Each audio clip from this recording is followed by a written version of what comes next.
Hai.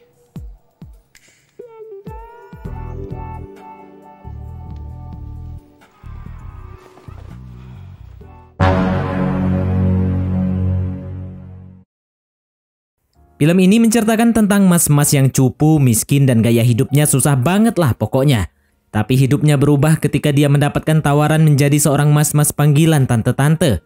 Jadi gimana ceritanya mas-mas culun ini bisa menjelajahi klien-kliennya? Baiklah, tanpa berlama-lama mari langsung saja kita masuk ke alur ceritanya. Di awal film terlihat seorang pria bernama Dus Bigelow yang sedang membersihkan akuarium ikan umum tanpa pakaian. Tentu saja dia langsung dipecat. Dia mencoba menjelaskan mengapa dia harus membersihkan akuarium tanpa celana renangnya, tapi usahanya sia-sia. Dia kemudian menemui seorang gadis yang bernama Ellison yang bekerja di toko akuarium. Ia pun mengajaknya berkencan, tapi gadis itu menolaknya mentah-mentah. Maka dari itu, untuk mengobati sakit hatinya, ia membeli beberapa siput laut yang ada di dasar akuarium. Dan dia pun bisa melihat pemandangan pegunungan yang terlihat jelas karena baju Edison basah sambil mengambil siput.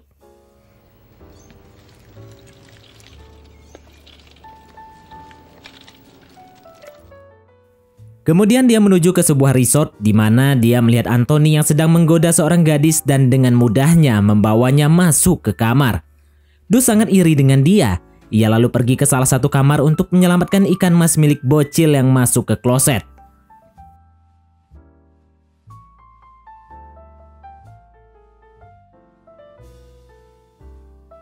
Sebelum pergi, Dus menawari ibu bocil itu apakah tertarik untuk belajar biologi bersamanya.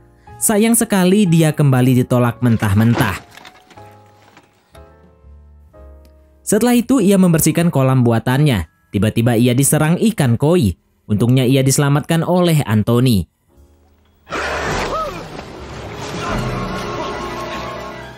Anthony pun mengajaknya masuk dan berniat memberinya minum. Di dalam, Dus sangat terpukau melihat akuarium ikan mahal milik Anthony. Dia juga kagum melihat bahwa dia memiliki Chinese style bar lionfish. Tetapi ia langsung merasa meringis ketika Anthony memberinya makanan ikan yang juga sangat mahal, Australian rainbow fish. Sementara Anthony pergi ke kamar mandi, Dus mendengar pesan seorang wanita dari telepon Anthony, meminta dia untuk menjadi sopirnya jika harganya masih sama. Dus baru tahu jika Anthony seorang pengemudi limosin.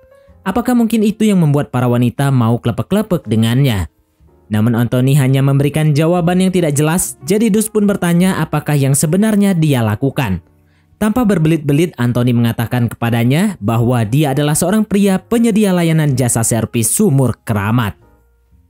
Kemudian Dus pulang ke apartemennya yang berantakan dan hendak memancing.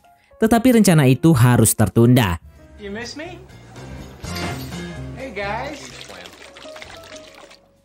Keesokan harinya, Anthony meminta Dus untuk memeriksa ikannya yang sakit. I think our little friend has Malawi bloat. pH is off. The nitrate's ready. Setelah merawat ikan, Anthony memintanya untuk merawat hewan peliharaan dan rumahnya.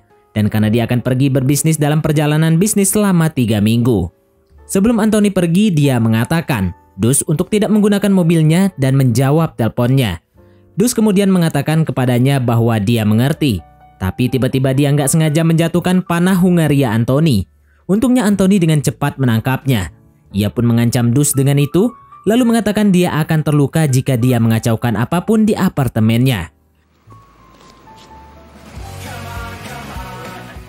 Dus membersihkan tempat Anthony dan mengunjungi Ellison untuk memberitahunya tentang pertunjukan barunya. Tetapi gadis itu sama sekali tidak peduli. On the beach. I open up my window.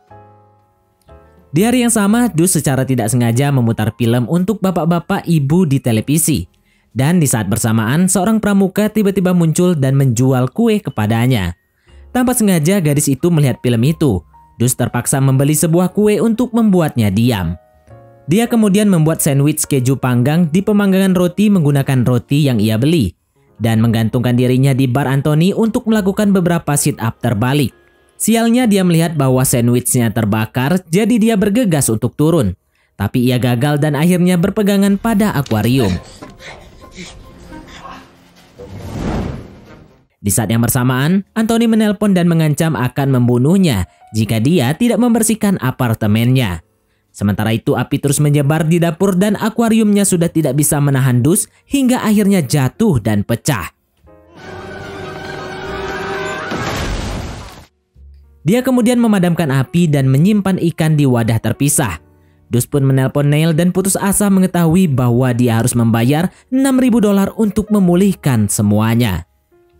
Malam itu Dus tanpa sengaja menjawab telepon. Seorang wanita bernama Margaret mengira dia adalah pria penyedia jasa servis sumur keramat dan memintanya untuk datang ke rumahnya. Tanpa pikir panjang menggunakan mobil Anthony, Dus pergi ke rumah Margaret dan mengenakan pakaian terbuka saat dia membacakan buku untuknya. Guten Abend, Herr Frau. Lalu Pak Dus memakai balon sebelum mengoprek sumur keramat Margaret. Tapi sialnya tiba-tiba anjingnya Margaret menjadi sangat agresif dan melawannya. Margaret membayar Dus dan memerintahkannya untuk pergi. Tapi sebelum dia pergi, dia bertanya pada wanita itu apakah dia menyukainya. Margaret pun dengan jujur menjawab dan mengatakan bahwa mereka belum melakukan apa-apa. Meski begitu, ia tetap senang dengan $10-nya. $10?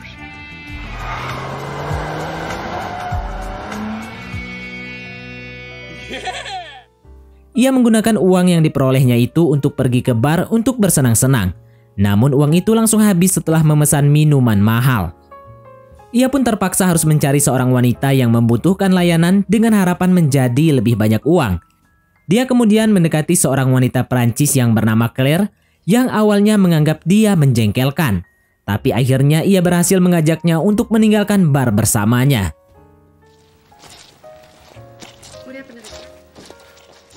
Dus membawa Claire ke tempat Anthony, di mana wanita itu langsung satset mempatuk Dus.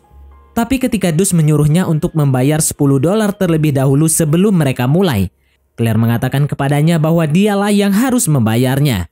Dan bukan hanya $10, tapi $500. Keduanya pun langsung berkelahi, mereka pun berdebat tentang pembayaran mereka. Dan Claire mengancam akan membunuh ikan Anthony jika Dus tidak membayar.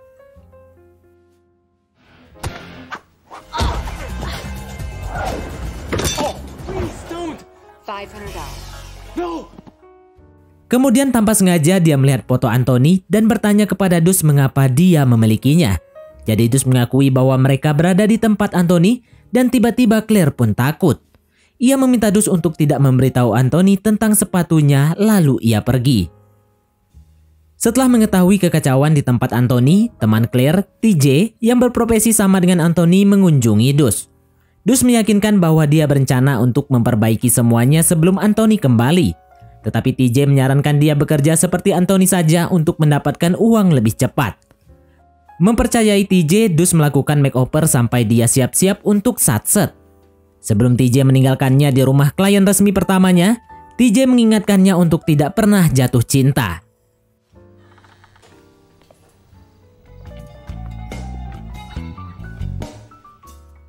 Dan di lantai atas dia menemukan seorang wanita super jumbo bernama Bluisa.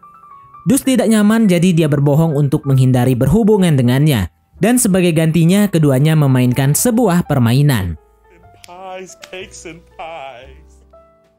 Keesokan harinya TJ memberitahu Dus betapa terkesannya dia dengannya karena ia menyenangkan Bluisa dan akhirnya bisa dibayar. Namun Dus tidak yakin apakah dia terus bisa menjadi tukang servis sumur keramat dan memutuskan untuk berhenti. Tapi TJ mengancam bahwa dia akan memberitahu Anthony apa yang telah dia lakukan pada tempatnya. Dus pun menghentikan TJ, memintanya untuk memberinya waktu untuk berpikir. Tanpa mereka sadari, mereka sedang diawasi oleh detektif Howler. Dia kemudian pergi ke kamar kecil untuk bertemu dengan ayahnya Bob. Bob adalah pembersih toilet di restoran itu. Dan ketika Dus bertanya kepadanya apakah salah menerima uang dari wanita untuk kesenangan, dia memberitahu putranya bahwa wanita mencari sesuatu yang lebih dari sekedar tidur bersama. Dia menjelaskan bahwa wanita menginginkan romansa. Dan yang mengejutkan Dus, Bob menjelaskan bahwa ketika dia bertemu ibu Dus di klub dansa, dia menolak untuk membayarnya untuk tidur bersama. Karena itu mereka pun lalu menikah. Bob menyarankan agar Dus untuk mengambil lebih banyak resiko seperti yang dia lakukan. Dus pergi ke rumah klien berikutnya Tina, yang merupakan wanita yang sangat tinggi. Keduanya pun berkencan dan saat Tina bercerita pada Dus tentang sesuatu yang Mimin gak ngerti cara nyebutinnya, Beberapa orang di sekitar mereka tidak berhenti menggoda Tina. Mereka kemudian memutuskan untuk kembali ke rumahnya, di mana Tina menggendong Dus seperti bayi dan melemparkannya ke tempat tidur untuk langsung saja melakukan ritual.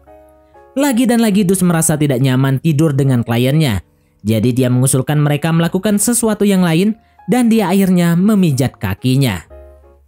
Saat Dus meninggalkan rumah Tina, Howler menyergapnya. Ia bertanya tentang Anthony dan menuduhnya juga sebagai gigolo. Dus menjelaskan bahwa dia tidak seperti itu, tetapi detektif itu tidak mempercayainya. Dia pun mengancam Dus, dia dapat dengan mudah menjebloskannya ke penjara. Keesokan harinya, Dus menjemput klien berikutnya yang bernama Ruth yang menderita sindrom yang membuatnya bersumpah tanpa sadar. Karena sumpah Ruth yang berlebihan, Dus membawanya ke pertandingan baseball, di mana dia bisa bersumpah dengan bebas tanpa harus memikirkan apa yang dikatakan orang lain. Sekali lagi Dus mengesankan TJ dan pria itu menjebaknya di kencan lain, mengatakan bahwa teman-teman wanita itu ingin bersenang-senang. Dus pun terkejut bahwa teman-teman kencannya Kate tidak seaneh klien sebelumnya. Mereka seharusnya makan di restoran sushi, tetapi ketika Dus melihat bahwa koki akan mengiris ikan buntal berwajah anjing, Kate dengan sopan meminta pria itu untuk menghentikannya. Kemudian pergi ke danau di mana mereka melepaskan ikan itu. Setelah makan malam yang indah bersama, Dus membawa Kate pulang. Saat dia masuk ke mobil, Howler menghadapinya lagi. Detektif itu muak karena Dus bekerja sebagai pendamping tante-tante, tapi Dus meyakinkan bahwa Kate hanyalah teman kencannya. Tentu saja Howler tidak percaya dan dia memerintahkannya untuk membawa buku hitam Anthony yang berisi informasi kliennya dalam waktu 3 hari. Keesokan harinya, Dus memberitahu TJ bahwa dia menyukai Kate. Tetapi TJ mengatakan dia harus fokus pada pekerjaannya karena Anthony akan segera kembali. Dus kemudian menyebutkan Howler. TJ pun mulai khawatir. Dus berjanji bahwa dia tidak akan pernah mengatakan apa-apa tentang dia kepada detektif. Kemudian Dus berkencan dengan klien berikutnya yang bernama Carol, yang menderita narkolepsi yang menyebabkannya tidur secara acak. Setelah bermain bowling, Carol tertidur di tempat bowling. Lalu mereka makan di restoran di mana Dus harus mengikat rambut Carol ke tiang, sehingga dia tidak membenturkan kepalanya ke meja jika dia tertidur lagi. Kemudian Dus akhirnya membawanya pulang. Carol mengatakan kepadanya bahwa dia sangat senang. Dan ketika Dus bertanya apakah dia baik-baik saja sendirian, Carol mengatakan dia baik-baik saja. Namun kemudian Dus mendengar Carol jatuh dari tangga. Dus memulai perbaikan di tempat Anthony. Dia juga tetap berhubungan dengan klien-klien sebelumnya, mengajak mereka berkencan dan bahkan membantu Bluisa menurunkan berat badan. Sementara itu para wanita masih membayarnya untuk layanannya. Dia juga terus mendekati Kate, bahkan memberinya akuarium. Kate lalu memperkenalkan kepada teman sekamarnya yang buta bernama Brigitta. Sebelum berkencan lagi di pantai, Dus kemudian ingat bahwa ini adalah hari ulang tahun ayahnya, dan Kate pun bersikeras mengunjunginya. Dus pun memperkenalkan mereka satu sama lain di restoran tempat ia bekerja. Dus tampak kebingungan dan Kate tidak mengerti apa maksud Bob. Ketika dia memberinya raspberry, Bob dipanggil oleh bosnya untuk membersihkan toilet. Setelah Bob pergi, Dus menjelaskan kepada Kate bahwa ayahnya adalah petugas toilet. Tidak disangka Kate tidak keberatan. Dia kemudian pergi ke kamar mandi agar Bob meniup lilin kuenya, dan lelaki tua itu sangat menghargainya.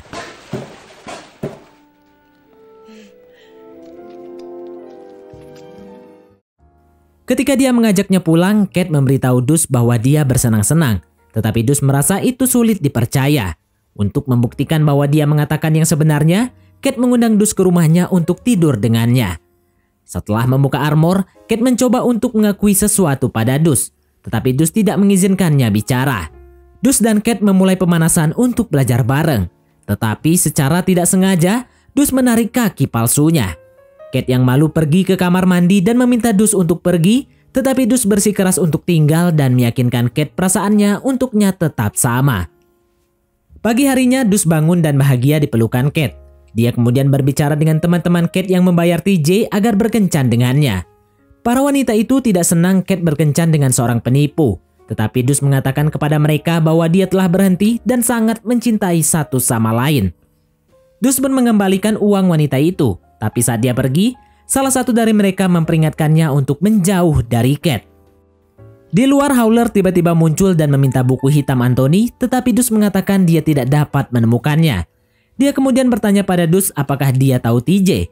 Dus pun berbohong jika dia tidak mengenalnya. Kemudian Dus memberitahu TJ bahwa dia memutuskan untuk berhenti bekerja seperti itu dan ia mencari pekerjaan lain untuk membayar apartemen Anthony. Ketika Dus kembali ke tempat Kate terlihat sangat terpukul setelah mengetahui bahwa selama ini Dus dibayar untuk pergi bersamanya. Dus mencoba menjelaskan tetapi Kate tidak mau mendengarkannya, bahkan menyuruhnya pergi. Dus lalu kembali ke aktivitas lamanya, membersihkan akuarium ikan dan juga membersihkan kloset. Akhirnya Dus tak tahan lagi. Ia pergi ke ayahnya dan mencurahkan semua isi hatinya sambil menangis.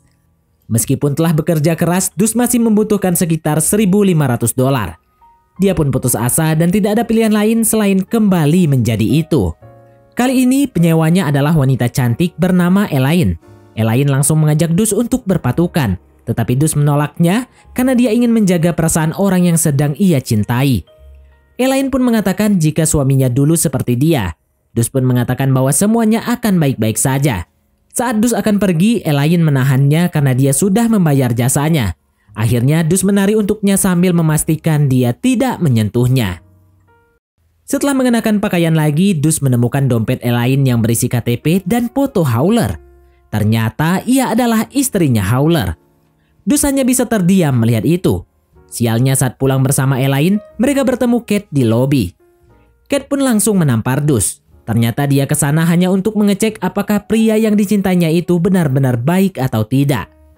Ia kemudian langsung berjalan pergi. Dus pun mencoba mengejarnya, tetapi dia malah menabrak kereta bagasi. Malamnya Dus kembali ke tempat Anthony dan tidak disangka Kate mengembalikan akuarium yang dulu ia berikan. Keesokan harinya Howler menemui Dus.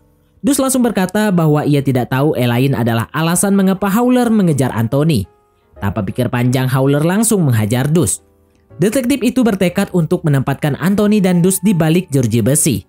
Tetapi Dus mengatakan kepadanya bahwa itu tidak akan menyelamatkan pernikahannya. Howler percaya bahwa Elaine berselingkuh karena kejantanannya yang kecil. Tetapi Dus meyakinkan bahwa bukan itu masalahnya. Dia kemudian menyarankan Howler agar bisa menghibur Elaine dengan asik agar ia bahagia. Akhirnya Dus mengajari detektif itu untuk menari dan menggoda istrinya.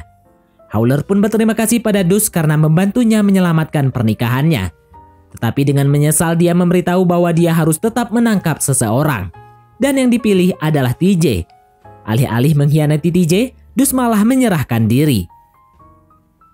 Saat di pengadilan, penuntut meminta hukuman maksimal untuk masing-masing dari 5 tuduhan padanya. Tetapi tiba-tiba klien Dus muncul dan bersaksi untuknya. Mereka mengatakan bahwa mereka tidak pernah tidur dengan Dus. Hakim kemudian bertanya pada Dus apakah dia pernah tidur dengan yang lain. Dus pun mengakui bahwa dia hanya tidur dengan Kate dan dia jatuh cinta padanya. Setelah membuktikan bahwa Kate tidak membayar Dus untuk tidur dengannya, hakim menolak kasus Dus dan melepaskannya. Dus kemudian pergi ke tempat kerja Kate. Dia berpura-pura menjadi seorang pasien untuk menemuinya. Dus memohon pada Kate untuk mendengarkannya dan dia meminta maaf karena telah berbohong padanya. Dia hanya takut jika Kate malu punya cowok pembersih akuarium ikan seperti dia. Ia pun menyampaikan bahwa menjadi gigolo hanyalah sebuah kesalahan. Dan akhirnya Dus membaca puisi yang dia tulis untuk Kate untuk membuktikan cintanya. Dan Kate pun akhirnya menerimanya kembali. Your lips are as sweet as you have a smile that could melt an iceberg. Kemudian ia dibantu para kliennya, Howler dan TJ memperbaiki apartemen akuarium Anthony. Tina bahkan menyamar sebagai pegawai bandara untuk mengulur Anthony. Sementara Dus dan kawan-kawan menaruh kembali semua ikan di akuarium. Namun sialnya, Brigitta menyalakan blender untuk membuat margarita. Padahal di dalamnya masih ada lion fish-nya Anthony. Tanpa pikir panjang, Dus membeli lion fish dari toko Ellison dan berhasil memasuknya ke dalam akuarium tepat saat Anthony kembali. Dan semua orang pun juga langsung bersembunyi.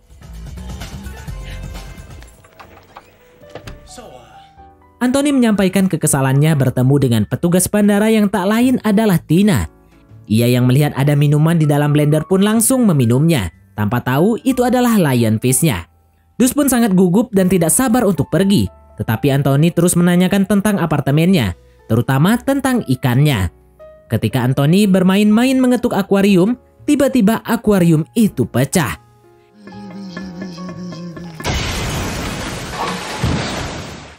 Ia pun tersadar jika itu bukan akuariumnya.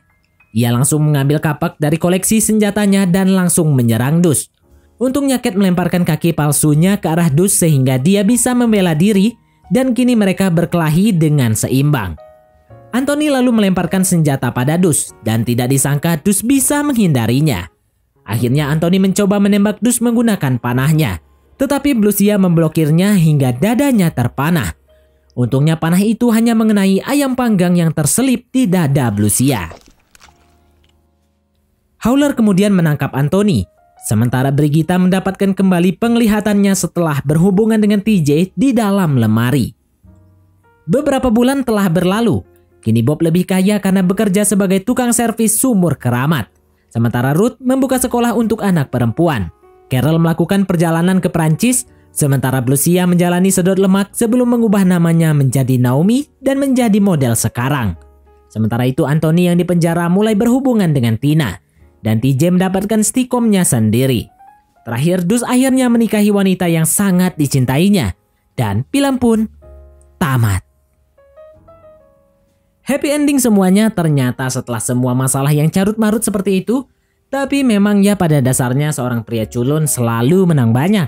Karena ya di atas keculunan atau kesusahan pasti ada jalan. Meskipun jalan itu berbatu, banyak luka yang harus dilewati. Tapi percayalah di akhir pasti ada selalu hasil yang baik menanti. Oke baiklah, mungkin sampai di sini saja teman-teman untuk alur cerita film kita kali ini.